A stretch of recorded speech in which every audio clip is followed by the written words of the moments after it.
مزید ویڈیوز پانے کے لیے ہمارے چینل کو سبسکرائب کریں اور بیل آئیکن کو پریس ضرور کریں۔ السلام علیکم ورحمۃ اللہ وبرکاتہ۔ میرے پیارے ناظرین، امید کرتا ہوں آپ سب خیریت سے ہوں گے۔ اللہ رب العزت سے دعا کرتا ہوں پروردگار آپ کو اسی طرح خوشحال اور شاد و آباد رکھے۔ میرے پیارے ناظرین، 3 فطری قوانین جو کڑوے ہیں لیکن برحق ہیں، آپ کے سامنے پیش کرنا چاہتا ہوں۔ توجہ کے ساتھ آپ سنیے گا اور میری بات پر عمل کرنے کی کوشش کیجیے گا۔ اللہ سے میں بھی دعا کرتا ہوں پروردگار پہلے مجھے عمل کی توفیق عطا فرمائے، پھر آپ کو عمل کی توفیق عطا فرمائے۔ تو چلیے شروع کرتے ہیں۔ تو دیکھیے، پہلا فطری قانون تو یہ ہے کہ اگر انسان کھیت میں دانہ نہ ڈالے تو قدرت اسے گھاس پھوس میں بدل دیتی ہے۔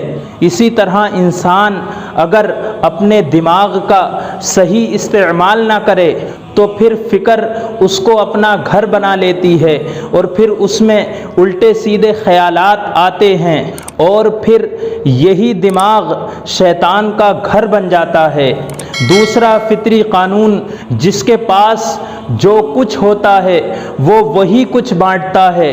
خوش مزاج انسان اپنے اخلاق کو بانٹتا ہے، غم زدہ انسان اپنے غم کو بانٹتا ہے، عالم اپنے علم کو بانٹتا ہے، دیندار انسان اپنے دین کو بانٹتا ہے اور خوف زدہ انسان اپنے خوف کو بانٹتا ہے۔ اور تیسرا قانون یہ ہے کہ زندگی میں آپ کو جو کچھ بھی حاصل ہو آپ اسے ہضم کرنا سیکھیں۔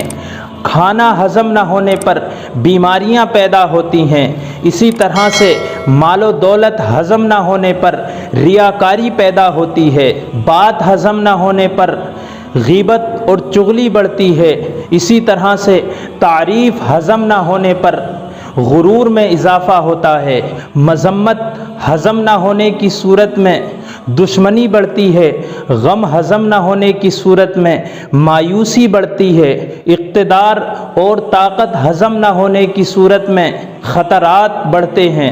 اپنی زندگی کو آسان بنائیے اور ایک با مقصد اور با اخلاق زندگی گزاریے، لوگوں کے لیے آسانی پیدا کریے، خوش رہیے، خوشیاں بانٹیے۔ میرے پیارے دوستو، یہ ویڈیو آپ کو کیسی لگی کمنٹ باکس میں ضرور بتائیے گا اور میرے چینل کو سبسکرائب کر کے بیل آئیکن کو پریس ضرور کیجئے اور اس ویڈیو کو آگے شیئر بھی ضرور کیجئے۔ اللہ رب العزت سے دعا کرتا ہوں پروردگار آپ کو اسی طرح خوشحال شاد و آباد رکھے۔ آج کے لیے بس اتنا ہی، مجھے بھی اپنی دعاؤں میں یاد رکھیے۔ السلام علیکم ورحمۃ اللہ وبرکاتہ۔